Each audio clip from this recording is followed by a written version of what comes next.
Next ಹಿಂದೆ ಅಲ್ವಾ ಮದ್ವೆ? ನಿನ್ಗೆ ಗುರು ಫುಲ್ ಲೈಫ್ ಅಲ್ಲಿ ಸೆಟ್ಲ್ ಆಗಿದ್ಯಾ? Please shut up bro. ಯಾರೋ ಇನ್ನಿಬ್ರು ದೊಡ್ಡವರು ನನಗೆ ಬೆರಳು ಮಾಡಿ ತೋರಿಸ್ತಾ ಇದಾರೆ, ಇವರಪ್ಪ ಅಂತ ಕಣೋ ಅಲ್ಲಿ ನೆನಕೊಂಡ್ ಸತೋದವನು ಏನೋ ಕೆಲವು ಪದಗಳು ನಿಮ್ಮ ಮೈಂಡಲ್ಲಿ ಹಂಗೆ ಕುತ್ಕೊಂಡ್ಬಿಡ್ತಲ್ಲ. ಸೊ 3 ಕಂಪನಿ ಬಿಟ್ಟಾಗೂ ನಾವಮ್ಮ ಏನೋ ಮಾತಾಡ್ಲಿಲ್ಲ. ನಾವಮ್ಮ ಹೇಳಿದ ಆಯ್ತು ನಿನಗೆ ಬಿಡ್ತಾ ಇದ್ದೀನಿ, ನಿಂಗೆ ಎಲ್ಲ ಸ್ವಾತಂತ್ರ್ಯ ಕೊಡ್ತಾ ಇದ್ದೀನಿ, ಏನಾದ್ರು ಮಾಡ್ಕೊಬಿಟ್ಟು ಏನ್ ಮಾಡ್ತೀಯ, ನನ್ಗೆ ಅದಕ್ಕೆ ಉತ್ತರ ಇಲ್ಲ. ನಾನು 10 ವಿಡಿಯೋ ಓಡಿದ ಮೇಲೆ ನಾನು ಕನ್ಫರ್ಮ್ ಮಾಡ್ಕೊಂಡಿದ್ದು ನಾನು ಮಾಡ್ತಿರೋದು ಫ್ಲೂಕ್ ಅಲ್ಲ ಅಂತ. ಮಿಡ್ ಲೈಫ್ ಕ್ರೈಸಿಸ್ ಬರೋದಕ್ಕಿಂತ ಮುಂಚೆ ಒಂದು ಡಿಸಿಷನ್ ಬಂದ್ಬಿಡಕ್ಕೆ ನಾನು. ನನಗೇನು ಅಂದ್ರೆ ಸಾಯ್ಬೇಕಾದ್ರೆ ರಿಗ್ರೆಟ್ ಇರಬಾರ್ದು.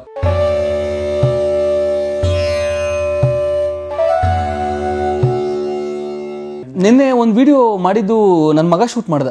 ನನಗೆ ಇದನ್ನ ಯಾವುದೋ ಅಪ್ಪ ಮಗ ಅಂಡ್ ಟ್ಯಾಟು ಅಂತ ಒಂದು ವಿಡಿಯೋ ಮಾಡಿದ್ದೆ. ಟ್ಯಾಟು ಹಾಕ್ಸ್ಕೊಂಡ್ಬಿಟ್ಟಿರ್ತೀನಿ, ಅಪ್ಪ ಅಮ್ಮ ಎಲ್ಲ ಹೇಗೆ ರಿಯಾಕ್ಟ್ ಮಾಡ್ತಾನೆ ಅಂತ. ಅದು ನೋಡಿ, ಅದು ಮಜಾ ಇದೆ. ಅದು ನನ್ನ ಮಗ ಶೂಟ್ ಮಾಡ್ದ. ಅದು ಸೂಪರ್. ಎಷ್ಟು 7 ವರ್ಷ ಅಂದರೆ ಸ್ವಲ್ಪ ನಮ್ಮಷ್ಟೆಲ್ಲ ಫ್ರೇಮಿಂಗ್ ಎಲ್ಲ ಗೊತ್ತಾಗಲ್ಲ, ಸ್ವಲ್ಪ ಮೇಲ್ಗಡೆ ಕೆಳಗಡೆ ಹೆಡ್ ಸ್ಪೇಸ್ ಎಲ್ಲ ಬಟ್ ಬೇಜಾನ ಆಯ್ತಲ್ಲ. ನೀವು 7 ವರ್ಷದವನಿಗೆ ಆ್ಯಕ್ಷನ್ ಗೊತ್ತಾಗುತ್ತೆ, ರೀಟೇಕು ಕಂಟಿನ್ಯೂಟಿ ಹೇಳ್ತಾನೆ. ನನಗೆ ಯಾವುದೋ ಒಂದು ಕೈಲಿ ನನಗೆ ಶಾಕ್ ಆಗೋಯ್ತು. ಓ ಶಬ್ಬಾಷ್ ಬಿಡಪ್ಪ ನೀನು ಅಂದ್ಕೊಂಡು ಕಂಟಿನ್ಯೂಟಿ ಹೇಳ್ದ ಮೊನ್ನೆ. ಇಲ್ಲ ನೀವು ಲೆಫ್ಟಲ್ಲೆಲ್ಲ ರೈಟಲ್ಲಿ ಇಟ್ಕೊಂಡಿದ್ದಲ್ವಾ ಅಂತ. ಸೊ ಮೂಲ ಯಾವರು ತಮ್ಮದು? ಬೆಂಗಳೂರು, ಹುಟ್ಟಿ ಬೆಳೆದಿದ್ದೆಲ್ಲ ರಾಜಾಜಿನಗರ.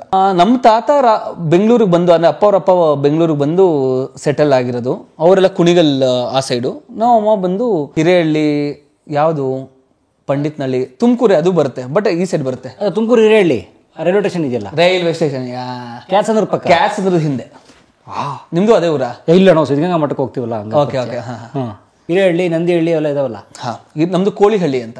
ಸೊ ಹೆಸರಲ್ಲೇ ಚಿಕನ್ ಇದೆ ನೋಡಿ ನಮ್ಮಲ್ಲಿ, ಕೋಳಿಹಳ್ಳಿ. ನಮ್ಮ ಅಪ್ಪ ಅವರಪ್ಪ ಅಲ್ಲಿಂದ ಇಲ್ಲಿಗೆ ಬಂದು ಅವರು ಇಲ್ಲಿ ಕೆಲಸ ಎಲ್ಲ ಮಾಡಿ ಕಷ್ಟಪಟ್ಟು ಮನೆಗಿನೇ ಎಲ್ಲ ಕಟ್ಟಿಸಿ. ಏನು ಮಾಡ್ತಾರೆ ತಾತ ಅವರು? ನನಗೆ ಗೊತ್ತಿರೋ ಹಾಗೆ ಸೊಸೈಟಿ ಗಂಗಣ್ಣ ಅಂತ ಕರಿತಿದ್ರಂತೆ. ಸೊ ಸೊಸೈಟಿ ಇಟ್ಕೊಂಡು, ಅದಕ್ಕಿಂತ ಮುಂಚೆ ಏನು ಮಾಡ್ತಿದ್ರು ಅಷ್ಟೆಲ್ಲ, ಇದು ಒಳ್ಳೆ ಕ್ವಶನ್, ನಾನು ನಮ್ಮ ಅಜ್ಜಿಗೆ ಕೇಳಬೇಕು, ಇಷ್ಟು ವರ್ಷ ಕೇಳಿಲ್ಲ. ಬಟ್ ಸೊಸೈಟಿ ಗಂಗಣ್ಣ ಅಂತ ಕರಿತಿದ್ರು. ಸೊ ಸೊಸೈಟಿ ಅಂದರೆ ಗೊತ್ತಲ್ಲ, ರೇಷನ್ ಅಕ್ಕಿ ಆ ಥರ, ಅದನ್ನೆಲ್ಲ ಇಟ್ಕೊಂಡು ಆಮೇಲೆ ಮನೆಯೆಲ್ಲ ಕಟ್ಟಿ. ಸೊ ಅವರು ಆ ವೃತ್ತಿಲಿದ್ರು. ತಂದೆಯವರು ಅವರು ಫೈನಾನ್ಸು ಅದು ಇದು ಮಾಡ್ತಾಯಿದ್ರು ಅಂತ. ಸೊ ಇರೋ ತನಕ ಸೊ ಅವ್ರದ್ದು ಆ ಥರದ್ದು ಇದನ್ನು ಕೆಲಸಗಳು ಮಾಮೂಲಿ. ಐ ಥಿಂಕ್ ಅವಾಗ ಟು ಬಿ ಆನೆಸ್ಟ್ ನಾನು ಅಪ್ಪನ ಜೊತೆ ಅಷ್ಟು ಕ್ಲೋಸ್ ಆಗಿರಲಿಲ್ಲ, ಬಿಕಾಸ್ ತುಂಬ ಸಿಕ್ಕಾಪಟ್ಟೆ ಸ್ಟ್ರಿಕ್ಟ್ ಆಗಿದ್ರು ಅವರು. ಸೊ ಅಮ್ಮನ ಜೊತೆ ಜಾಸ್ತಿ ಕ್ಲೋಸ್ ಆಗಿದ್ದಿದ್ದು ನಾನು.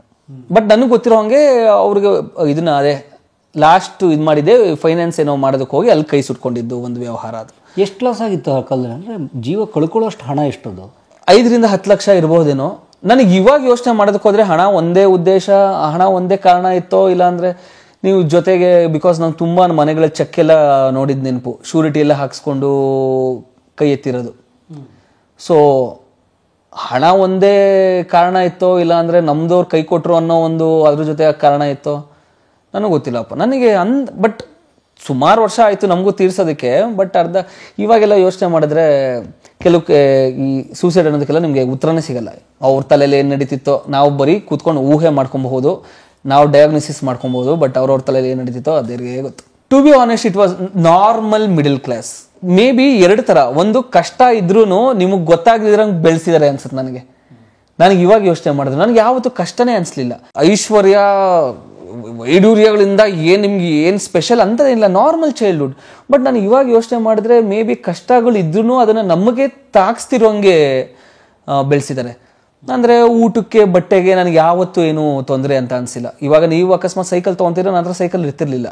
ಇವಾಗ ಯೋಚನೆ ಮಾಡಿದ್ರೆ ಮನೇಲಿರೋ ಒಂದು ಪರಿಸ್ಥಿತಿ ಎಲ್ಲ ಯೋಚನೆ ಮಾಡಿದ್ರೆ, ಇವಾಗ ಯಾರೋ ಟ್ರಿಪ್ಪಿಗೆ ಹೋದರೆ ಆ ಟ್ರಿಪ್ಪಿಗೆ ನನ್ನನ್ನು ಕಳಿಸ್ತಿರ್ಲಿಲ್ಲ. ನಾನು ಇವಾಗ ಯೋಚನೆ ಮಾಡಿದ್ರೆ ಏನು ಅನ್ಕೊಂಡಿದ್ದೆ ಗೊತ್ತಾ, 300-400 ರೂಪಾಯಿ ಉಳಿಸೋದಕ್ಕೆ ನನಗೆ ಟ್ರಿಪ್ಗೆ ಕಳಿಸ್ತಿರ್ಲಿಲ್ಲ ಅಂತ. ಇವಾಗ ಯೋಚನೆ ಮಾಡಿದ್ರೆ ನಾವು ಅಮ್ಮಗೆ ಇದ್ದಿದ್ದು ಭಯ. ಮೇ ಬಿ ಒಬ್ಬನೇ ಮಗ ಈ ಟ್ರಿಪ್ಗೆಲ್ಲ ಕಳಿಸಿದ್ರೆ ಹೆಂಗೆ, ಸೈಕಲ್ ಕೊಡಿಸ್ತಿರ್ಲಿಲ್ಲ. ನಾನು ನೋಡು ಬೇರೆ ಮನೆಯಲ್ಲೆಲ್ಲ ಸೈಕಲ್ ಕೊಡಿಸ್ತಾರೆ, ನನಗೆ ಯಾಕೆ ಕೊಡಿಸಲ್ಲ ಅನ್ನೋ ಭಯ.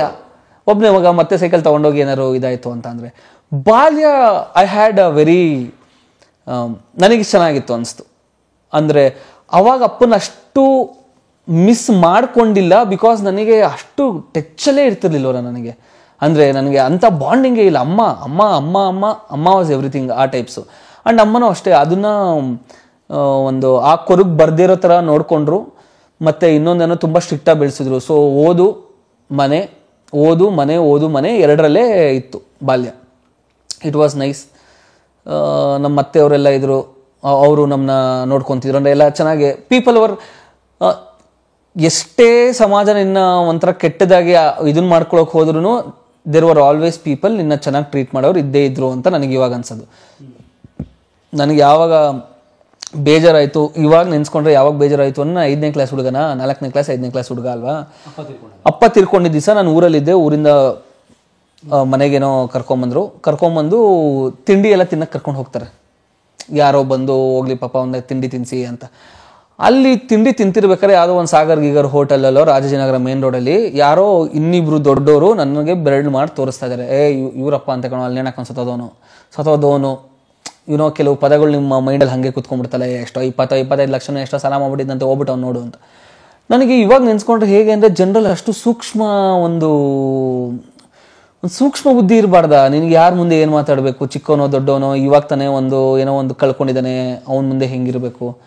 ಆಮೇಲೆ ನನಗೆ ಇನ್ನೊಂದು ಸ್ವಲ್ಪ ದಿವಸ ಆದಮೇಲೆ ಹೇಗೆ ಅಂತ ಅಂದರೆ, ಆಟ ಆಡೋಕ್ಕೆ ಹೋಗಿದ್ದೀನಿ. ಯಾರೋ ನನ್ನದೇ ವಯಸ್ಸಿನ ಹುಡುಗ ನಮ್ಮದೇ ಏರಿಯಾದಲ್ಲಿ ಇನ್ನೊಬ್ಬಂಗೆ ನನ್ನನ್ನು ಮುಖ ನೋಡಿಕೊಂಡು ಆಡ್ಕೊತಾ ಇದ್ದಾನೆ. ಇಲ್ಲಿ ಒಬ್ಬ ಇದ್ದಾನೆ, ಅವರಪ್ಪ ಈ ಥರ ಸಾಲ ಮಾಡ್ಬಿಟ್ಟು ಸದೋಗ್ಬಿಟ್ಟಿದ್ದಾನಂತೆ ಅಂತ. ನನಗೆ ಅವಾಗಂತ ಎಫೆಕ್ಟ್ ಆಗ್ತಿರ್ಲಿಲ್ಲ. ಬೆಳೀತಾ ಬೆಳೀತಾ ಬೆಳೀತಾ ಯಾವಾಗಾದ್ರು ನೆನಪಾದರೆ, ನಿನ್ಗೆ ಆ ವಯಸ್ಸಲ್ಲೇ ನಿನ್ನ ತಲೆಯಲ್ಲಿ ಅಷ್ಟು ವಿಷ ಇರೋದಕ್ಕೆ ಹೇಗೆ ಸಾಧ್ಯ? ಅಂದರೆ ಅದೆಲ್ಲ ಎಲ್ಲಿಂದ ಬರುತ್ತೆ? ಮನೆಯಲ್ಲಿ ಮಾತಾಡಿರ್ತಾರೆ, ಮನೇಲಿ ಮಾತಾಡೋದೇ ಅವ್ನು ಬಂದು ಹೇಳ್ತಾ ಇರ್ತಾನೆ ಅಂತ ನನಗೆ ಬೇಜಾರಾಗ್ತಿದ್ದು. But at the same time ನಾನು ಇವಾಗಲೂ ನಂಬೋದು ಅಂದರೆ ಜಗತ್ತಿನಲ್ಲಿ ಒಳ್ಳೆಯವರಿದ್ದಾರೆ. People have treated me good ಅಂತ. ಸೊ ಅಷ್ಟರಲ್ಲೇ ಆಯಿತು. ನಾವಮ್ಮ BSc ಮಾಡಿದರು ಇದರಲ್ಲಿ. So economics and political science. So ಸಿಕ್ಕಾಪಟ್ಟೆ ತಲೆ ಇತ್ತು ನಮ್ಮಮ್ಮಗೆ. ವೆರಿ ವೆಲ್ ಇದನ್ನ ನಮ್ಮಮ್ಮಗೆ ಟೀಚರ್ ಎಲ್ಲ ಆಗಬೇಕಿತ್ತು ಅಂತ ಆಸೆ ಇತ್ತು. ಸೊ ಅಷ್ಟರಲ್ಲಿ ಮದುವೆ ಆಗಿದೆ. ಸೊ ನನಗೆ ಓದಿಸೋದ್ರೆಲ್ಲ ತುಂಬ ಇದು ಅಷ್ಟರಲ್ಲೇ ನಂದು ಬಾಲ್ಯ ಇತ್ತು. ಆ್ಯಂಡ್ ಒಳ್ಳೊಳ್ಳೆ ಅಂದರೆ ಫ್ರೆಂಡ್ಸ್ ಇದ್ರು. ನಾನು ತರಲೇ ಇರಲಿಲ್ಲ, ಬಟ್ ತರಲೆ ಮಾಡೋರ ಜೊತೆ ಇರ್ತಿದ್ದೆ. ಅಂದರೆ ತರಲೆ ಮಾಡೋಷ್ಟು ಧೈರ್ಯ ಇಲ್ಲ, ಬಟ್ ತರಲೆ ಮಾಡೋದು ನೋಡಿ ಮಜಾ ತಗೊಳ್ಳೋವಂಥದ್ದು. ಸೊ 10th ತನಕ it was a very normal childhood. ಅಲ್ಲೊಂದು ಸ್ವಲ್ಪ ಇಲ್ಲೊಂದು ಸ್ವಲ್ಪ ಎಲ್ಲರ ಬಾಲ್ಯದಲ್ಲಿ ಇರೋ ಥರ ಕಷ್ಟ ಇದನ್ನೆಲ್ಲ ನೋಡಿರಬಹುದೇನೋ. ಬಟ್ ಆನೆಸ್ಟ್ ಆಗಿ ಇಲ್ದಿರೋ ಕಷ್ಟಗಳೆಲ್ಲ ಹೇಳ್ಕೊಬಾರ್ದು. ನಮ್ಮ ದೊಡ್ಡವ್ರಿಗೆ ನಾವು ಮಾಡೋ ಅವಮರ್ಯಾದೆ ಇದ್ದಂಗೆ, ಅದು ಅಗೌರವ ತೋರಿಸ್ದಂಗೆ ಆಗುತ್ತದು. ಸುಮ್ಮನೆ ಜನರಿಗೆ ಇಂಪ್ರೆಸ್ ಮಾಡೋದಕ್ಕೆ ನಾನು ಆಯ್ಕೊಂಡು ತಿಂತಿದ್ದೆ ಅಂತ ಹೇಳ್ಬಿಡ್ಬೋದು ಬೇಕಾದ್ರೆ. ಬಟ್ ಏನು ಅಂತ ಅಂದರೆ, ಕಷ್ಟಪಟ್ಟು ನೋಡಿದ್ದಾರೆ, ಅದಕ್ಕೆ ನಾವು ಇದನ್ನ ಮಾಡಬಾರ್ದಲ್ಲಿ. ಸೊ ಆ ಥರದಕ್ಕೆಲ್ಲ ಏನು ಮೆಂಟಲಿ ಮಾನಸಿಕವಾಗಿ ಹೊಡ್ಸ್ಕೊಂಡಿರ್ಬೋದು ಸುಮಾರು ವಿಚಾರಗಳನ್ನ ನೋಡಿ. ಬಟ್ ಬೇರೆ ವಿಚಾರದಲ್ಲೆಲ್ಲ ಚೆನ್ನಾಗಿ ಫ್ಯಾಮಿಲಿ ಆಗಲಿ ಇದೆಲ್ಲ ಬಾಲ್ಯ ಆರಾಮಾಗಿತ್ತು. PUC ಎಲ್ಲ ಹೋದ್ಮೇಲೆ ನಾವು ಹೊಡ್ಸ್ಕೊಂಡಿದ್ದೆ ಆ್ಯಕ್ಚುಲಿ. ಅಂದರೆ 10th ತನಕ ಬಾವಿಲಿರೋ ಕಪ್ಪೆಗಳ ಥರ ಇದ್ವಿ. ಯಾವಾಗ ಆ ಕಪ್ಪೆಗೆ ಕಲರ್ ಶರ್ಟು ಪ್ಯಾಂಟ್ ಹಾಕ್ಸಿದ್ರೋ ಅವಾಗಲೇ ನಾವು ಅಂದರೆ ಹಾಳಾಗಿದ್ದು, ಇನ್ ದ ಸೆನ್ಸ್ ಹಾಳಾಗಿದ್ದೋ ದಾರಿ ತಪ್ಪಿದ್ದೋ ಆ ಥರ ಅಲ್ಲಿ. ಅಂದರೆ 10th ತನಕ ಎಲ್ಲ 90% ಹುಡುಗ ಆಗಿದ್ದು. PUCಗೆ 2 ಸಬ್ಜೆಕ್ಟ್ ಅಲ್ಲ, ಫಿಸಿಕ್ಸಲ್ಲಿ ಸ್ಮೋಕ್ ಆಗೋಗ್ಬಿಟ್ಟೆ ಒಂದು. ಸೊ KLE ಕಾಲೇಜಲ್ಲಿ ಓದಿದ್ದು. ಸೊ ನಿಮ್ಮ ತಂದೆ ಹೋದ್ಮೇಲೆ ನಿಮ್ಮ ತಾಯಿ ತಗೊಂಡ್ಬಿಟ್ರು ನಿಮ್ಮ ಜವಾಬ್ದಾರಿ? ಹೌದು. ಅಂದರೆ ಜಾಬ್ ಹೋಗ್ತಿದ್ರಾ? ಇಲ್ಲ. ಸೊ ನಮ್ಮದೇ ಆದ ಒಂದು ಮನೆ ಇತ್ತಲ್ಲ, ಅದರಲ್ಲಿ ಏನು ಬಾಡಿಗೆ ಬರ್ತಿತ್ತೋ ಅದರಲ್ಲೇ ಮೇಂಟೈನ್ ಮಾಡ್ತಿದ್ದು. ನಾನು ಇವಾಗ ನೆನೆಸ್ಕೊಂಡ್ರೆ ನನಗೆ ಅಸಾಧ್ಯ ಅನ್ಸುತ್ತಪ್ಪ ನನಗೆ. ಅಂದರೆ ನನಗೆ ಇವಾಗ ಅರ್ಥ ಆಗುತ್ತೆ ಹೇಗೆ ಏನೇನು ಅಂತ ಅಲ್ಲಿ. ಬಟ್ ಇವಾಗ ನೆನೆಸ್ಕೊಂಡ್ರೆ ಅಸಾಧ್ಯ. ಅವ್ರು ಯಾಕೆ ಆ ಥರ ಇದ್ರು ಅಂತ ನನಗೆ ಇವಾಗ ಅರ್ಥ ಆಗ್ತಿದೆ. ಯಾಕೆ ಹೊಸ ಸೀರೆಗಳು ತಗೊಳಕ್ಕಾಗ್ತಿರ್ಲಿಲ್ಲ, ಯಾಕೆ ಹೊಸ ಒಡವೆಗಳು ತಗೊಳಕ್ಕಾಗ್ತಿರ್ಲಿಲ್ಲ, ಯಾಕೆ ಬೈಸೈಕಲ್ಗಳು ಆಗಲಿ ಇದಾಗಲಿ ಒಂದು ಆಚೆಗಡೆ ಟ್ರಿಪ್ಗೂ ಅಲ್ಲಿ ಯಾಕೆ ನಾವು ಎಲ್ಲೂ ಹೋಗ್ತಾ ಇರಲಿಲ್ಲ ಅನ್ನೋದು ನನಗೆ ಇವಾಗ ಅರ್ಥ ಆಗುತ್ತೆ. ನಮಗೆ 1-2 ಸೋರ್ಸ್ ಆಫ್ ಇನ್ಕಮ್ ಇದ್ಕೊಂಡೇ ಬಾಯ್ ಪಡ್ಕೊತೀವಿ ನಾವು. ಅದಾಗ್ತಿಲ್ಲ ಇದಾಗ್ತಿಲ್ಲ ಮುಂದೆ ಏನು ಅಂತ. ಬಟ್ ಬರೀ ಅಂತ ಲಿಮಿಟೆಡ್ ದುಡ್ಡಲ್ಲೇ ಯಾಕೆ ಅಷ್ಟೊಂದು ಟೈಟಾಗಿ ಜೀವನ ಮಾಡ್ತಿದ್ರು ಅಂದರೆ ಇವಾಗ ಅರ್ಥ ಆಗುತ್ತೆ. ನಿನಗೆಲ್ಲಾನು ಸೇರಿಸಿ ಕೂಡಿಟ್ಟೆ. ಸೊ ಹೇಗೆ ಅಂತ ಅಂದರೆ, ನಾವು ಅಪ್ಪ ತಿರ್ಕೊಂಡ್ಮೇಲೆ ನಾವು ಅಮ್ಮ ಒಡವೆ ಎಲ್ಲ ಅಡ ಇಡಬೇಕಾಗಿತ್ತು ಸಾಲಗಳು ತೀರ್ಸೋದಕ್ಕೆ. ಸೊ ಎಷ್ಟೋ ವರ್ಷ ಆದಮೇಲೆ ಅದನ್ನು ಬಿಡ್ಸ್ಕೊಂಡ್ಬರ್ಬೇಕಾಗಿತ್ತು. So these are the sacrifices ನಾವು ಎಷ್ಟೊಂದು ಸಲ ನೆನ್ಪು ಮಾಡ್ಕೊಬೇಕು. ಅಂದರೆ ನಾವೇ ಏನೋ ಲೈಫಲ್ಲಿ ಕಷ್ಟಪಡ್ತಾ ಇದ್ದೀವಿ ಅಂತ ಅನ್ಸಿದ್ರೆ ಒಂದ್ಸಲ ನಮ್ಮ ಹಿರಿಯರನ್ನ ನೋಡ್ಕೊಬೇಕು ಅನ್ಸುತ್ತೆ. ಅದ್ರ ಮುಂದೆ ನಮ್ದೆಲ್ಲ ತುಂಬ ತುಚ್ಛವಾಗಿ ಕಾಣುತ್ತೆ ನಾವು. ಸೊ ನಮ್ಮನೆ ಜವಾಬ್ದಾರಿ ತೊಗೊಂಡಿದ್ದು. ಸೊ ಅವರು ತುಂಬ ಸಾಫ್ಟ್ ಮೃದು ವ್ಯಕ್ತಿತ್ವ ಇದ್ದವರು. ಸೇಮ್ ಅದೇ ನೀಮಗೆ ಲೈಫ್ ಕಲಿಸುತ್ತೆ. ನಿಮ್ಗೆ ಕಲಿಬೇಕೋ ಬಿಡಬೇಕೋ, ನಿಮ್ಗೆ ಅವಶ್ಯಕತೆ ಇದೆಯೋ, ನೀವು ಪ್ರಿಪೇರ್ ಆಗಿದ್ರೋ, ಅವೆಲ್ಲ ಲೈಫ್ ಕೇಳಲ್ಲ. ನೀನು ಇಲ್ಲಿ ಸರ್ವೈವ್ ಆಗಲೇಬೇಕು ಅಂದರೆ ನೀನು ಕಲೀಲೇಬೇಕು. ಆ್ಯಂಡ್ ಮೇ ಬಿ ನಮ್ಮಮ್ಮ ಹಾಗೆ ಕಲಿತರು. ಅಂಡ್ ಅವರು ನನ್ನ ವಿಚಾರದಲ್ಲೇ ಫುಲ್ ಬ್ಯುಸಿ ಆಗೋಗ್ಬಿಟ್ರು ಅನ್ಸುತ್ತೆ. ಓದಿಸ್ಬೇಕು, ಚೆನ್ನಾಗಿ ಓದಿಸ್ಬೇಕು, ಓದಿಸೋದು ಮನೆ ಕೆಲಸ ಮಾಡೋದು, ಓದಿಸೋದು ಮನೆ ಕೆಲಸ ಮಾಡೋದು. ಅದರಲ್ಲೇ ನಾನು ಯಾವುದೋ ಒಂದು ರೀಸೆಂಟಾಗಿ ಒಂದು ಮಾತಾಡ್ಬೇಕಾದ್ರೆ ಅದನ್ನೇ ಹೇಳಿದೆ. ಹೇಗೆ ಅಂತ ಅಂದರೆ, ಒಂದು ಪಾಯಿಂಟ್ ಆಫ್ ಟೈಮ್ ತನಕ ನಿಮ್ಗೊಂದು ಉದ್ದೇಶ ಇರುತ್ತೆ ಜೀವನ ಮಾಡೋದಕ್ಕೆ. ಒಂದು ಪಾಯಿಂಟ್ ಆಫ್ ಟೈಮಲ್ಲಿ ನಿಮ್ಗೆ ಏನೂ ಇಲ್ಲ ಅಂದರೆ ನಿಮಗೆ ಆ ಉದ್ದೇಶನೇ ಹೊರಟೋಗ್ಬಿಡುತ್ತೆ. ಕೆಲವೊಬ್ಬರು ಸ್ಟ್ರಗಲ್ಲು ಅಂದರೆ ಕಷ್ಟ ಪಡೋದ್ರಲ್ಲೇ ಉಸಿರಾಡ್ತಾ ಇರ್ತಾರೆ. ಅದರಲ್ಲಿ that is where they feel alive. ನಿಮಗೆ ನಾನು ಉಸಿರಾಡ್ತಾ ಇದ್ದೀನಿ, ನಾನು ಜೀವಿಸ್ತಾ ಇದ್ದೀನಿ, ನೀನು ಒಂದು ತೊಳಲಾಟದಲ್ಲೇ ನಿನ್ನ ಉಸಿರಾಟ ನೋಡ್ತಿರ್ತೀಯ. ಎಲ್ಲ ಶಾಂತವಾಗಿ ಹೋಗ್ಬಿಟ್ರೆ ಏನು ನಡೀತಿದೆ ಅಂತಲೇ ಗೊತ್ತಾಗಲ್ಲ ನನಗೆ. ಸೊ ಕೆಲವೊಂದು ನಾವು ಅಮ್ಮನ ಕೇಸಲ್ಲೂ ಮೋಸ್ಟ್ ಪ್ರಾಬ್ಲಿ ಅದೇ ಆಗಿರೋದು ಅಂತ. ಅಂದರೆ ಪರ್ಪಸ್ ಮುಗಿದೋಯ್ತು. ಪರ್ಪಸ್ ಮುಗಿದೋಯ್ತು. ಇನ್ನೇನಿದೆ ಅಂತ ಮೇ ಬಿ ನಾನು ಅರ್ಥ ಮಾಡ್ಕೊಂಡಿರೋ ರೀತಿ. ಬಿಕಾಸ್ ನಾನು ಅಮ್ಮನ ಹತ್ರ ಅವಾಗ ಮಾತಾಡ್ತಿದ್ದ ರೀತಿ ಏನಿದೆ. ಸೊ ಮುಂಚೆ ಆದರೂ ಹೇಗೆ ಅಂದರೆ ಮಗ ದಾರಿ ತಪ್ಪಾರ್ದು.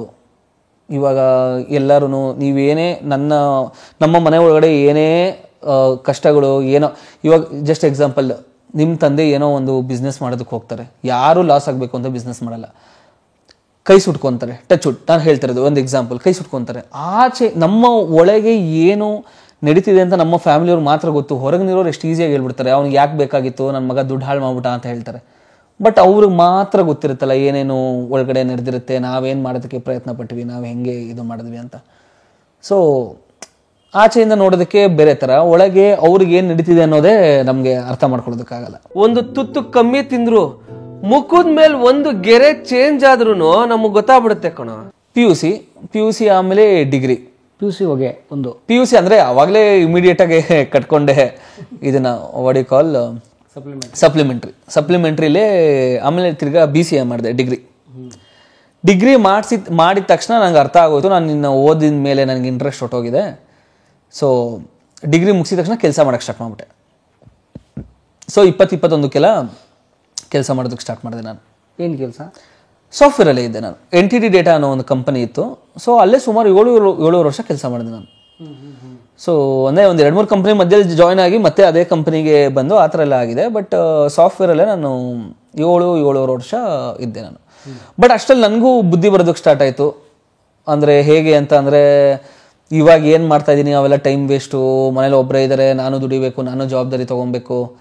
ಇವಾಗ ಎಲ್ಲ ಸರಿಯಾಗೋ ಟೈಮಲ್ಲಿ ನಾನು ದುಡಿದ್ರೆ ಹೇಗಿರುತ್ತೆ, ಮನೆ ಚೆನ್ನಾಗುತ್ತೆ. ಸೊ ಅವೆಲ್ಲ ಅಷ್ಟೊತ್ತಿಗೆ 21 ಅಂದರೆ ಆಗಲೇ ನಾನು 21ಇಂದನೇ ನಾನು ದುಡಿಯೋಕ್ಕೆ ಸ್ಟಾರ್ಟ್ ಮಾಡಿದ್ದೆ. 21 to 24. ಯಾವ ವರ್ಷ ಅದು ಅಂದರೆ 2012, 13? 2010 ಅನ್ಸುತ್ತೆ. 2011ಇಂದ 2011, 12, 13, 14 ಆ ಟೈಮಿಂದ ನೀವು ಜಾಬ್ ಸಾಫ್ಟ್ವೇರ್ ಇದಕ್ಕೆ ಹೋಗಿ ಸ್ಟಾರ್ಟ್ ಮಾಡಿದ್ದೆ. ಸೊ ಸಾಫ್ಟ್ವೇರ್ ಜಾಬ್ ಅವಾಗೆಲ್ಲ ಅದು ಸಾಫ್ಟ್ವೇರ್ ಜಾಬ್ ಹೋಗೋಕ್ಕಿಂತ ಮುಂಚೆ ಫಿಲಮ್ ಮಾಡಬೇಕು, ಫಿಲಮ್ಗೆ ಹೋಗಬೇಕು ಅಂತ ಎಲ್ಲ 3 ಕಂಪನಿ ಬಿಟ್ಟಿದ್ದೆ. 3 ಕಂಪನಿ ಅಂದರೆ ಎಲ್ಲ ಕಾಲ್ ಸೆಂಟರ್ ಥರ ಅಂದ್ಕೊಳ್ಳಿ. ಬರೀ 2 ತಿಂಗಳು ಮಾಡೋದು ಬಿಡೋದು. ನನ್ನ ಕೈಲಿ ಆಗ್ತಿಲ್ಲ, ನಾನು ಏನಾದ್ರು ಒಂದು ಸಾಧನೆ ಮಾಡಬೇಕು, ನಾನೇನೋ ಒಂದು ಫಿಲಮ್ ಮಾಡಬೇಕು ಅಂತ. ಸೊ 3 ಕಂಪನಿ ಬಿಟ್ಟಾಗೂ ನಾವಮ್ಮ ಏನೋ ಮಾತಾಡಲಿಲ್ಲ. ನಾವಮ್ಮ ಹೇಳಿದ ಆಯಿತು, ನಿನಗೆ ಬಿಡ್ತಾ ಇದ್ದೀನಿ, ನಿನಗೆ ಎಲ್ಲ ಸ್ವಾತಂತ್ರ್ಯ ಕೊಡ್ತಾ ಇದ್ದೀನಿ, ಏನಾದ್ರು ಮಾಡ್ಕೊ, ಬಟ್ ಏನು ಮಾಡ್ತೀಯ, ನನಗೆ ಅದಕ್ಕೆ ಉತ್ತರ ಇಲ್ಲ. ಅವಾಗ ಒಂದಿನ ಡಿಸೈಡ್ ಮಾಡಿದೆ, ಅಲ್ಲಿ ಸುಮ್ಮನೆ ಬ್ಲೈಂಡಾಗಿ ಎಲ್ಲೆಲ್ಲೋ ಹೋಗೋದಲ್ಲ, ಒಂದು ಸ್ಟ್ರಕ್ಚರ್ ಇಟ್ಕೊಂಡು ರಿಸ್ಕ್ ತೊಗೊಬೇಕಲ್ಲಿ. ನನಗೆ ಏನು ಬೇಕು ಅಂತ ನಾನು ತಿಳ್ಕೊಳ್ಳೋ ತನಕ ಖಾಲಿ ಕೂತ್ಕೊಳ್ಳಲ್ಲ, ಕೆಲಸನಾದ್ರು ಮಾಡ್ತೀನಿ ಅಂತ. ನನಗೆ ಗೊತ್ತಿರಬೇಕಲ್ಲ ನನಗೇನು ಬೇಕು ಅಂತ. ಸೊ ಅವಾಗ ಕೆಲಸಕ್ಕೆ ಸೇರಿದವನು ನಾನು ಆ ಕೆಲಸ ಬಿಡಲಿಲ್ಲ. ನನಗೇನೇ ಕಷ್ಟ ಆದರೂ ಏನೇ ನಷ್ಟ ಆದ್ರೂ ಇದನ್ನು ಬಿಕಾಸ್ 2 ಕಂಪನಿ 3 ಕಂಪನಿ ಬಿಡಬೇಕಾದ್ರೆ ನನಗೆ ಗೊತ್ತು ನಾನು ಏನೋ ಮಾಡೋಕ್ಕೆ ಟ್ರೈ ಮಾಡ್ತಾ ಇದ್ದೀನಿ, ಆಗ್ತಿಲ್ಲ ಅಂತ. ಬಟ್ ಹೇಗೆ ಅಂತಾನೆ ಅಮ್ಮನ ಮೇಲೆ ತುಂಬ ಪ್ರೆಷರು. ಹೇಗೆ ಅಂತಂದರೆ ಫ್ಯಾಮ್ಲಿಯವರೆಲ್ಲ ಅಥವಾ ನೋಡಿದವರೆಲ್ಲ ಹೇಗೆ ಅಂತಾನೆ, ನಿಮ್ಮ ಮಗನಿಗೆ ಕೆಲಸ ಮಾಡೋಕ್ಕೆ ಇಷ್ಟ ಇಲ್ವೇನೋ, ಮತ್ತೆ ಅವ್ರ ಅಪ್ಪನ ಥರ ಆಗ್ತಾನೇನೋ, ಹೋಗಿ ಬಂದು ಕೆಲಸ ಬಿಡ್ತಾವನೆ, ಇವನು ಹಾಗೆ ಆಗ್ತಾನೆ, ಆ ಥರ ಎಲ್ಲ ಅವ್ರಿಗೆ ಅದೊಂದು ಟೆನ್ಷನ್ನು. ನನಗೆ ನಾನೇನು ಮಾಡಬೇಕು ಅಂತ ಹೇಳ್ಕೊಳಕ್ಕಾಗ್ದಿರೋ ಟೆನ್ಷನ್ನು. ಒಂದಿನ ಡಿಸೈಡ್ ಮಾಡಿದೆ, 21 ವರ್ಷ ಇರಬೇಕಾದ್ರೆ, ನಿನ್ನ ಪ್ರಶ್ನೆಗಳಿಗೆ ನೀನೇ ಉತ್ತರ ಕಂಡುಹಿಡ್ಕೊಬೇಕು. ಯಾರು ಎಷ್ಟೇ ಉಪ್ಪು ಖಾರ ಹಾಕೊಂಡು ಹೇಳಿದ್ರು ಅದಷ್ಟೇ. ನಿನ್ನ ಜನ ಗೈಡ್ ಮಾಡ್ಬೋದು ಅಷ್ಟೇ, ಹಿಂಗೆ ಮಾಡ್ಬೋದು, ಒಂದು ಉತ್ತರದ ಕಡೆ ಗೈಡ್ ಮಾಡ್ಬೋದು, ಬಟ್ ನಿನ್ನ ಉತ್ತರ ನೀನೇ ತಿಳ್ಕೊಬೇಕು ಅಂತ. ಏನೋ ಒಂದು ಇನ್ಸಿಡೆಂಟ್, ಅಂದರೆ ಏನು ಇನ್ಸಿಡೆಂಟ್ ಆಯಿತು ಒಂದು ಮರ್ತೋಗ್ಬಿಟ್ಟಿದ್ದೀನಿ. ಆವತ್ತು ಡಿಸೈಡ್ ಮಾಡಿದೆ ನಾನು ಕೆಲ್ಸಕ್ಕೆ ಹೋಗ್ತೀನಿ, ಬಿಡಲ್ಲ, ಬಟ್ ಇದನ್ನು ಬಿಡಲ್ಲ. ಅಂದರೆ 2 ದೋಣಿ ಮೇಲೆ ಕಾಲಿಡಬಾರ್ದು, ಅದು ಇದು ಅಂತೆಲ್ಲ ಫಸ್ಟ್ ಅನ್ಕೊಂತಿದ್ದೆ. ನಾನೇನು ಅಂದರೆ ಟೈಮ್ ಸಿಗುತ್ತೆ, ಏನು 7 ದಿನನೂ ನಾನೇನು ಬ್ಯುಸಿ ಆಗಿರೋ ಥರ ಎಲ್ಲ ಏನು ಬ್ಯುಸಿ ಪರ್ಸನ್ ಅಲ್ಲ ಅಂದ್ಬಿಟ್ಟು ಕೆಲ್ಸಕ್ಕೆ ಹೋದೆ. 2 ವರ್ಷ ಆದಮೇಲೆ ವೀಡಿಯೋಸ್ ಎಲ್ಲ ಮಾಡೋದಕ್ಕೆ ಸ್ಟಾರ್ಟ್ ಮಾಡಿದ್ದು. ಸೊ ನಾನು ಪ್ರತಿಯೊಂದೂ ಅಳ್ದು ತೂಗಿ ತುಂಬ ಹುಷಾರು. ಅಂದರೆ ಯಾವ ಥರ ಅಂತ ಅಂದರೆ, ನಂಗೆ ಒಂದು ವೀಡಿಯೋ ಓಡ್ತಾ ನಾನು ವೈರಲ್ ಆಗೋಗ್ಬಿಟ್ಟೆ, ಆ ಥರ ಅಲ್ಲ. ನಾನು 10 ವಿಡಿಯೋ ಓಡಿದ ಮೇಲೆ ನಾನು ಕನ್ಫರ್ಮ್ ಮಾಡ್ಕೊಂಡಿದ್ದು ನಾನು ಮಾಡ್ತಿರೋದು ಫ್ಲೂಕ್ ಅಲ್ಲ ಅಂತ. ಇವಾಗ ವೈರಲ್ ಫ್ಲೂಕ್ ಆಗ್ಬೋದು, ಸೊ ಫ್ಲೂಕಲ್ಲಿ ವೈರಲ್ ಆಗಬಹುದು, ಬಟ್ ಕನ್ಸಿಸ್ಟೆಂಟಾಗಿ ಎಲ್ಲದನ್ನು ಜನ ನೋಡ್ತಾ ಇದ್ದಾರೆ ಅಂದರೆ ಅದರಲ್ಲಿ ಏನಾದ್ರು ಒಂದು ವಸ್ತು ಇದ್ದರೆ ಮಾತ್ರ ಒಂದು ನೋಡೋದು. ಸೊ ಅದು ನಾನು ಫಸ್ಟು ತಿಳ್ಕೊಬೇಕಾಗಿತ್ತು, ನಾನು ಫ್ಲೂಕಾ ಅಥವಾ ನಾನು ಅನ್ಕೊಂಡ್ರೆ ನನ್ನಲ್ಲಿ ಏನಾದ್ರು ಒಂದು ವಸ್ತು ಇದೆಯಾ ಅಂತ. ಸೊ 2 ವರ್ಷ ಮಾಡಿದೆ ಅದನ್ನು ತಿಳ್ಕೊಳ್ಳೋದಕ್ಕೆ, 10 ವಿಡಿಯೋ ಅಲ್ಲ 2 ವರ್ಷ, ಟು ಮೇಕ್ ಶ್ಯೂರ್ ನನ್ನಲ್ಲೂ ವಸ್ತು ಇದೆ ಅಂಡ್ ನಾನು ಕೆಲಸ ಬಿಟ್ರು ಅದನ್ನು ಇನ್ನೂ 10 ವರ್ಷ ಮಾಡೋವಷ್ಟು ಕೆಪಾಸಿಟಿ ಇದೆಯಾ ಅಂತ. ಸುಮ್ಮನೆ ಬಿಟ್ಬಿಟ್ಟು ಓವರ್ ನೈಟು ನೀನು 2 ವಿಡಿಯೋ ಮಾಡ್ಬಿಟ್ಟು ಖಾಲಿ ಆಗೋಗ್ಬಿಟ್ರೆ ನಿನ್ನಲ್ಲಿರೋ ಇದನ್ನ ಹೆಂಗೆ ಸರ್ವೈವ್ ಆಗೋದಕ್ಕೆ ಸಾಧ್ಯ ಅಲ್ಲಿ. ಸೊ ಆ ಥರ ಪ್ಲ್ಯಾನ್ ಮಾಡಿದ್ದು. ಒಂದು ಪ್ಲ್ಯಾನ್ ಏನು ಅನ್ನೋದಕ್ಕಿಂತ ಪ್ಲ್ಯಾನ್ ಬಿ ಥರ, ನಿಮಗೆ ವರ್ಸ್ಟ್ ಕೇಸ್ ಆದರೂ ಏನು ಮಾಡಬಹುದು, ಎಲ್ಲಿ ಹೋಗಬಹುದು. ಇವಾಗ ಸಮಾಜಕ್ಕೆ ಮತ್ತು ಎಲ್ಲರ ಬಾಯಿ ಮುಚ್ಚಿಸೋದಕ್ಕೆ ಕೆಲಸ ಮಾಡೋಕ್ಕೆ ಸ್ಟಾರ್ಟ್ ಮಾಡಿದ್ದು. ಬಟ್ ನಿಮ್ಮ ಮನಸ್ಸಿನ ಮಾತು ಬಾಯಿ ಮುಚ್ಚಿಸೋದಕ್ಕೆ ವಿಡಿಯೋಸ್ ಮಾಡಬೇಕು ಅಂದರೆ ಫಸ್ಟ್ ವಿಡಿಯೋ ಮಾಡಿದ್ದು ನಾವು ಯಾವುದೋ ಅದನ್ನು ಬಿಯರ್ ಮೇಲೆ ಮಾಡಿದ್ದು. ಏನಿತ್ತು ಸೊ ಫಾರ್ ವೈನ್ ಥರದ್ದು ಏನು ಅಂತ ಅಂದರೆ, ಒಬ್ಬ ಫಸ್ಟ್ ಟೈಮ್ ಕುಡಿಯೋಕ್ಕೆ ಕೂತ್ಕೊಂತ, ನಾನು ಇನ್ನೂ ನೆನಪಿದೆ RCB ಜರ್ಸಿ, ನಾನು ಅವಾಗಿಂದನೂ ಫುಲ್ RCB ಜರ್ಸಿಗಳೆಲ್ಲ ಇದೆ ಅಲ್ಲ. ಯಾವನೋ ಒಬ್ಬ ಫಸ್ಟ್ ಟೈಮ್ ಡಾಬಾಗ ಹೋಗಿರ್ತಾನೆ, ಅದು ಮನೇಲೇ ಮಾಡಿದ್ದು. ಪೂರ್ಣ ಪ್ರಜ್ಞಾ ಲೇಔಟಲ್ ಒಂದು ಬಾಡಿಗೆ ಮನೇಲಿ ಇದ್ವಿ, ಆ ಮನೇಲಿ ಮಾಡಿದ್ದು. ಅವಾಗ ಕೂದ್ಲಿತ್ತು ಅವಾಗ. ಸೊ ಅವನು ಇಲ್ಲ ಕಣ ಮನೆಗೆ ಹೋಗ್ಬೇಕು, ನಾನು ಮನೇಲಿ ನಾವು ಅಮ್ಮಂಗೆ ಗೊತ್ತಾಗ್ಬಿಟ್ರೆ, ರೋಡಲ್ಲಿ ಯಾರಿಗಾರು ಗೊತ್ತಾಗ್ಬಿಟ್ರೆ, ಕ್ಲಾಸಿಗೆ ಗೊತ್ತಾಗ್ಬಿಟ್ರೆ ಮುಚ್ಕೊಂಡು ಏನೋ ಅದು. ಇವಾಗ ನೋಡಿದ್ರೆ ಇದು ಏನು ಇವೆಲ್ಲ ವಿಡಿಯೋನ ಅನ್ಸುತ್ತೆ, ಬಟ್ ಸ್ಟಾರ್ಟಿಂಗ್ ನಮ್ಗೆ ಸ್ಟ್ರಕ್ಚರ್ ಗೊತ್ತಾಗೋ ತನಕ ನಾವು ಮಾಡ್ತೀವಿ ಗೊತ್ತಾ. ನಮ್ಮ ಫಸ್ಟ್ ಕೆಲಸಗಳು ನಾವು ನೋಡ್ಕೊಳಕ್ಕೆ ಆಗಲ್ಲ. ನಮ್ಗೆ ಈ ಥರ ಎಲ್ಲ ಮಾಡ್ತೀರ, ಇದನ್ನೆಲ್ಲ ಜನ ಹೆಂಗ್ ನೋಡಿದ್ರು ಅನ್ಸ್ಬಿಡುತ್ತೆ. ಬಟ್ ನಮ್ಮ ಜೊತೆನೆ ಆಡಿಯನ್ಸ್ ಕೂಡ ಬೆಳಿತಾರೆ. ಹೌದು, ನಮ್ಮ ಕಡೆನೂ ನಮ್ಮ ಜೊತೆ ಕೂಡ ಆಡಿಯನ್ಸ್ ಕೂಡ ಬೆಳಿತಾರೆ. ಆಡಿಯನ್ಸ್ ಟೇಸ್ಟ್ ಚೇಂಜ್ ಆಗ್ತಾ ನಾವು ಅವ್ರದಕ್ಕೆ ಅಡ್ಜಸ್ಟ್ ಆಗ್ತೀವಿ, ನಮಗೂ ಅವರು ಅಡ್ಜಸ್ಟ್ ಆಗೋಗ್ತಾರಲ್ಲ. ಸೊ ಅದೊಂದು ವಿಡಿಯೋ ಇತ್ತು. 1-2 ವರ್ಷ ಮಾಡಾದ್ಮೇಲೆ then I decided high time. ನನಗೆ ಮಗು ಆಯಿತು, ನನ್ನ ಎದು ಹುಟ್ಟಿ 1 ವರ್ಷ 2 ವರ್ಷ ಆಯಿತು. ಅವಾಗ ನಂಗೆ ಒಂದು ದಿವಸ ಅನಿಸ್ತು, ಇವಾಗಲೂ ಚಾನ್ಸ್ ತೊಗೊಳ್ಳೋಣ, ಇನ್ನು ಯಾವಾಗ ಚಾನ್ಸ್ ತೊಗೊಳ್ಳಿ. 30 ಮಿಡ್ ಲೈಫ್ ಕ್ರೈಸಿಸ್ ಅಂತೀವಿ ಗೊತ್ತಾ ನಮಗೆ. ಮಿಡ್ ಲೈಫ್ ಕ್ರೈಸಿಸ್ ಬರೋದಕ್ಕಿಂತ ಮುಂಚೆ ಒಂದು ಡಿಸಿಷನ್ಗೆ ಬಂದ್ಬಿಡಬೇಕು ನಾನು. ನನಗೇನು ಅಂದರೆ, ಸಾಯಬೇಕಾದ್ರೆ ರಿಗ್ರೆಟ್ ಇರಬಾರ್ದು. ನಾನು ಯಾವಾಗಲೂ ಅದನ್ನೇ ಹೇಳೋದಲ್ಲಿ, ನಾನು ಸಾಯೋ ಟೈಮಲ್ಲಿ ನಾನು ಹಂಗೆ ಮಾಡ್ಬೋದಿತ್ತು, ಹಿಂಗೆ ಮಾಡ್ಬೋದಿತ್ತು, ನಾನು ಅವನ ಥರ ಮಾಡಿದರೆ ಅಲ್ಲಿಗೆ ಹೋಗ್ತಿದ್ದೆ, ಅವೆಲ್ಲ ಕತೆ ಯಾರೋ ಕೇಳಲ್ಲ. ಟ್ರೈ ಮಾಡಬೇಕು. ಸೋಲು ಅಟ್ಲೀಸ್ಟ್ ಒಂದು ಸಮಾಧಾನ ಇರುತ್ತೆ. ಸೊ ಏನು ಮಾಡಿದೆ ಅಂದರೆ, ಹೆಂಗೂ 7 ವರ್ಷದ ಎಕ್ಸ್ಪೀರಿಯನ್ಸ್ ಇದೆ, 29 ವರ್ಷ 30 ವರ್ಷ ಆಗಿದೆ. ಇನ್ನು 1 ವರ್ಷ ಹೋದರೆ 31-40 ವರ್ಷ ಇನ್ನೇನು ಹಂಗೆ ಬಂದೇ ಬಿಡುತ್ತೆ. ಸೊ ಇವಾಗ ಚಾನ್ಸ್ ತೊಗೊಳ್ಳೋಣ, ಇನ್ನು ಯಾವಾಗ ಚಾನ್ಸ್ ತೊಗೊಳ್ಳೋದು ಅಂತ ಒಂದು ಚಾನ್ಸ್ ತೊಗೊಂಡಿದ್ದು. ಕೆಲಸ ಬಿಟ್ಟೆ ಕೋವಿಡ್ ಬರೋಕ್ಕಿಂತ 6 ತಿಂಗಳು ಮುಂಚೆ. ಚೆನ್ನಾಗಿ ಎಷ್ಟಿತ್ತು ನಿಮ್ಮ ಸಂಬಳ ಕೆಲಸ ಬಿಟ್ಟಾಗ? ಒಂದು 50,000, ಒಂದು 60-65 ತನಕ ಎಲ್ಲ ಇತ್ತು. ಚೆನ್ನಾಗಿ ಒಂದು ಡೀಸೆಂಟಾಗಿ ಇತ್ತು ಅಂದ್ಕೊಳ್ಳಿ. ಅವಾಗ 2000 ಡೀಸೆಂಟ್ ಸ್ಯಾಲ್ರಿ, ತುಂಬ ಒಳ್ಳೆ ಸ್ಯಾಲ್ರಿ ಇದು. ಹಾಂ, ಹೆಂಡತಿ ಮಗು 2 ಇದೆ. 2 ಹೆಂಡತಿ 2 ಇಬ್ರು ಇದ್ದಾರೆ. ಒಂದೇ ಹೆಂಡತಿ, ಅಯ್ಯೋ ಆ ಸಂಬಳಕ್ಕೆ ಒಂದೇ ಹೆಂಡತಿ ಅಷ್ಟೇ ಮೇಂಟೈನ್ ಆಗೋದು. ಆ್ಯಂಡ್ ನಮಗಿರೋ ತಲೆಗಳಿಗೆಲ್ಲ ಮಲ್ಟಿಪಲ್ ಎಲ್ಲ ಆಗಲ್ಲ ನಮಗೆ. ಅವಾಗ ಒಂದು 50-60 ಸಾವಿರ ಸಂಬಳ ಇತ್ತು ಅಂದ್ಕೊಳ್ಳಿ, ಡೀಸೆಂಟ್ ಆರಾಮು. ಕಲಾ ಮಾಧ್ಯಮದ ಎಲ್ಲಾ ಎಪಿಸೋಡುಗಳು ನಿಮಗೆ ಸಿಗಬೇಕು ಅಂತಂದ್ರೆ ಕಲಾ ಮಾಧ್ಯಮ ಯೂಟ್ಯೂಬ್ ಚಾನೆಲ್ನ ಸಬ್ಸ್ಕ್ರೈಬ್ ಮಾಡಿ, ಬೆಲ್ ಐಕಾನ್ನ ಕ್ಲಿಕ್ ಮಾಡಿ, ತಪ್ಪದೇ ಮಾಡಿ. ಈ ವಿಡಿಯೋ ನೋಡಿದ್ದಕ್ಕೆ ನಿಮಗೆ ತುಂಬಾ ಧನ್ಯವಾದಗಳು. ಪುಸ್ತಕಗಳನ್ನ ಓದು ಮನಸ್ಸನ್ನ ಅರಳಿಸುತ್ತೆ, ಬುದ್ಧಿಯನ್ನು ಚುರುಕು ಮಾಡುತ್ತೆ, ಕಾಣದ ಹೊಸ ಲೋಕವನ್ನು ಪರಿಚಯಿಸುತ್ತೆ. ಹಾಗಾಗಿ ಓದುವ ಸಂಸ್ಕೃತಿ ಹೆಚ್ಚಾಗ್ಲಿ. ಧನ್ಯವಾದ.